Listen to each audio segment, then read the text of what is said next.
loves. Happy Monday. I hope you spent the whole weekend recharging and maybe learning something new about your family and their culture.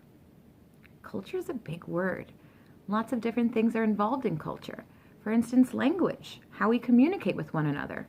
In my house and at school, we use the English language, or sometimes we use sign language. Good morning.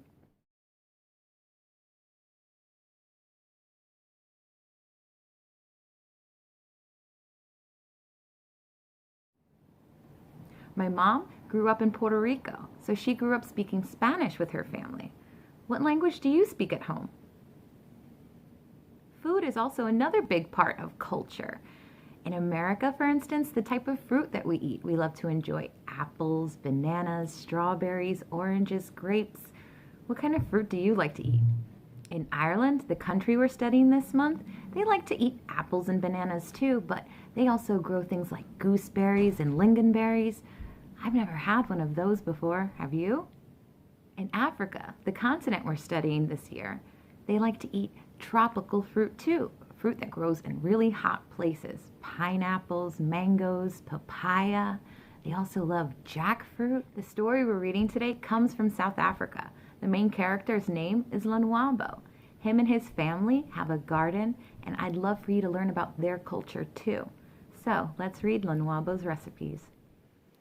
Lonwabo's recipes. Lonwabo was a 10-year-old boy.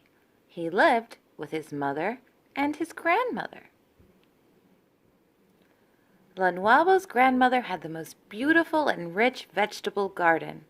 He enjoyed helping his grandmother weed the garden and water the vegetables.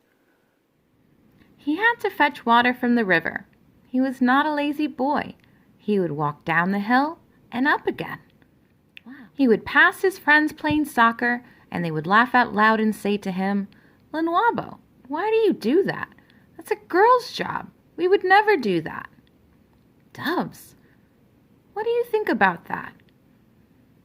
Do you think they were trying to make Lonwabo feel good? Lonwabo laughed them off and continued with his journey. He would think about all the happy times with his grandmother in the garden. These thoughts made him forget about the long journey and about his friends' comments. He liked guessing how many carrots would be in each bunch before his grandmother pulled them out of the ground. Wow! Look at Lonwabo using his imagination. It's like vegetables growing in a garden. His imagination grows as he thinks about each and every vegetable. Lonwabo's grandmother always prepared lunch for him while he was at school and his mother was at work. Every day he came home to find his food already prepared and left out on the table for him. How lucky for Lonwabo. Immediately after taking off his school uniform, he sat at the table, said a little prayer of thanks, and began to eat. Yum yum in my tum-tum. His grandmother prepared all kinds of meals for their lunches. He loved his grandmother's tasty meals. When he finished eating, he would wash a dish, take a book and pencil, and go sit next to his grandmother. He asked her about the ingredients in the meal he had just eaten and carefully wrote down every little detail. Let's take a look at his notebook. Wow, he wrote all the different types of pots and silverware she used, and all the different types of fruits and vegetables she used. He's keeping amazing detail. He told himself that when he grows up, he's going to open up his own restaurant. He will name the restaurant after his grandmother and make all the meals that his grandmother makes for him. You can see him dreaming about it right now. Oh,